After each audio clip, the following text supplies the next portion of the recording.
Late shove-its. A late shove-it is an ollie and then a shove-it on the way down from the ollie. What you want to do is when you're at the top of your ollie, you got to be really level. You got to be over your board. Like everything's got to be right for the shove-it to work properly. And the shove-it is like a scissor kick with your legs. You know, one leg goes one way and the other leg goes the other, and it's really tricky. But you got to keep your board flat, because otherwise you're going to land on a board that's upside down or just not there at all. But we'll talk about mistakes later. So let's try some late shoves and you know, old school.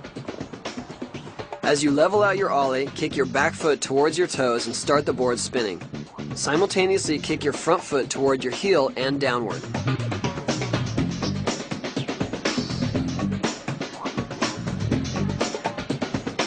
Stay above your board as it spins and make sure that it is not flipping. Set your feet on the board before it spins too far and lean forward as you land.